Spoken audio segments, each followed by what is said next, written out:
Hi, this is Anuj. Hi, I'm Apurva.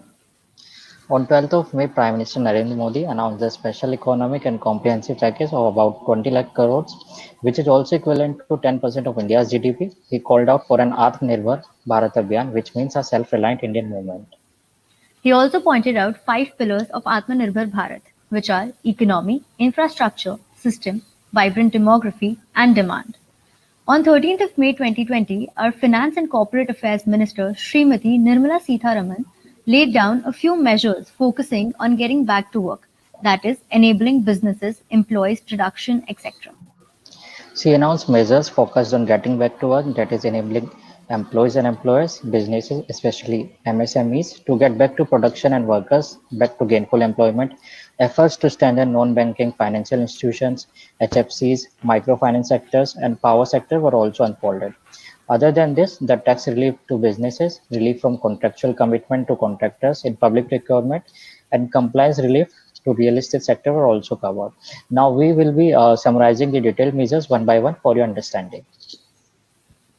Starting with the first point, we have rupees 3 lakh crores emergency working capital facility for businesses, including MSMEs. To provide relief to the businesses, additional working capital finance of 12% of the outstanding credit as on 29th February 2020 in the form of a term loan at a concessional rate of interest will be provided. This will be available to units with up to rupees 25 crores outstanding and turnover of up to rupees 100 crores whose accounts are standard. The units will not have to provide any guarantee or collateral of their own. The amount will be 100% guaranteed by the Government of India, providing a total liquidity of rupees 3 lakh crores to more than 45 lakh MSMEs. Secondly, rupees 20,000 crore subordinate debt for stressed MSMEs. Provision is made for 20,000 crore subordinate debt for 2 lakhs MSMEs which are NPAs or are stressed due to COVID-19 breakdown. Government of India will support them with rupees 4,000 crore to Credit Guarantee Trust for micro and small enterprises. Banks are expected to provide the subordinate debt to promoters of such MSMEs equal to 15% of his existing stake in the unit subject to a maximum of rupees 75 lakhs. The next point, rupees 50,000 crores equity infusion through MSME funds of funds. The government will set up a funds of funds with the corpus of rupees 10,000 crore that will provide equity funding support for MSMEs. The fund of funds shall be operated through a mother and a few daughter funds. It is expected that with leverage of 1:4 at the level of daughter funds, the funds of funds will be able to mobilize equity of rupees 50,000 crores. Then a new definition of MSME will be revised by raising the investment limit. An additional criteria of turnover also being introduced. The distinction between manufacturing and service sector will also be eliminated. For example, earlier, like currently for micro, small and medium enterprises, investment of up to rupees 25 lakhs, investment of 5 crores and investment of 10 crore was the limit. But now, after revised MSME classification, now in micro, investment can be done up to rupees 1 crore, investment up to 10 crores can be done in small, and in case of medium enterprises, investment up to 20 crores can be done. Similarly, turnover has been also increased. Turnover of up to 5 crores for micro, turnover of 50 crores for small, and turnover up to 1,100 crores for medium. Other measures for MSME were also taken. E-market linkage for MSMEs will be promoted to act as a replacement for trade fairs and exhibitions. MSMEs receivable from government and CPSCs will be released in 45 days. No global tenders for government tenders of up to 200 crores. To support our local and Indian manufacturers, the government of India had decided that general financial rules of the government will be amended to disallow global tender inquiries in procurement of goods and services of value of less than 200 crores. Employees Provident Fund support for businesses and organized workers. The scheme introduced as a part of Pradhan Mantri Garib Kalyan package, under which Government of India contributes 12% of salary each on behalf of both employer and employee to Employees Provident Fund will be extended by another 3 months for salary months of June, July, and August 2020. Total benefits accrued is about rupees 2,500 crores to 72.22 lakh employees. EPF contribution to be reduced for employees and employees for 3 months. Statutory PF contribution of both employer and employees reduced to 10% each from the existing 12% each for all the establishment covered by EPFO for next 3 months. This will provide liquidity of about 200 to 50 crores, 2000 to 50 crores per month. Rupees 30,000 crores special liquidity scheme for NBFC, that is non-banking financial companies, HFC, that is housing finance companies, and MFIs, that is microfinance institutions. Government will launch rupees 30,000 crore special liquidity scheme for liquidity being provided by RBI.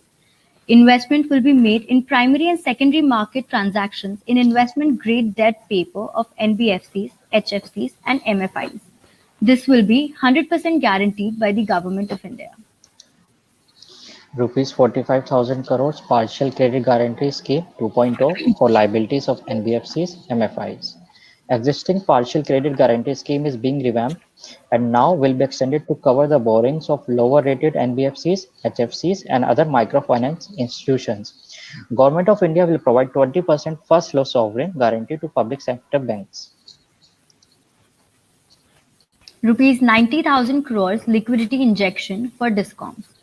Power Finance Corporation and Rural Electrification Corporation will infuse liquidity in the DISCOMs to the extent of 90,000 crores in 2 equal installments.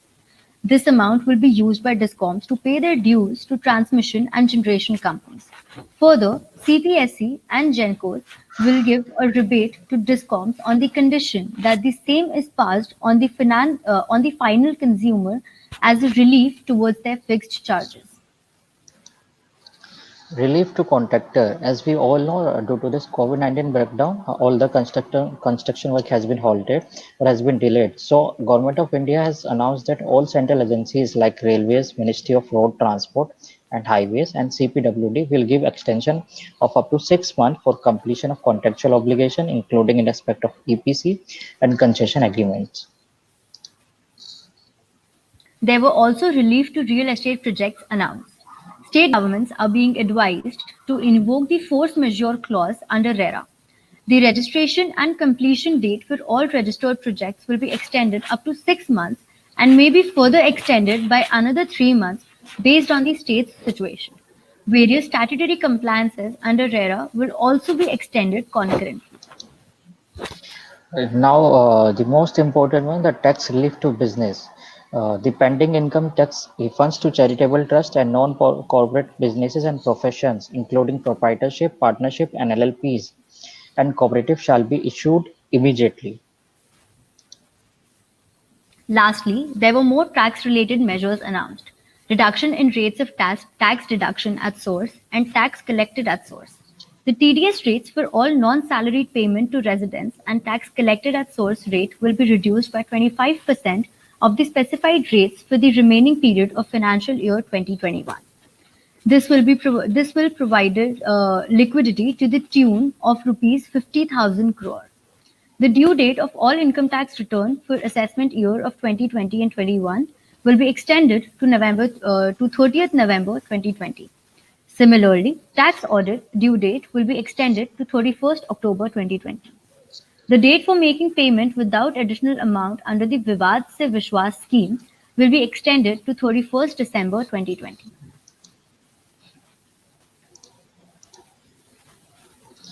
We hope you find summary helpful to understand the measures taken by Government of India for providing relief and credit support related to businesses, especially MSMEs, to support Indian economy's fight against COVID-19, as per our Prime Minister Narendra Modi vision of Atmanirbhar Bharat. Don't forget to like and share this video. Do subscribe to our YouTube channel Public and Policy TV, which is an initiation by Legal Desire Media and Insights. Thank you.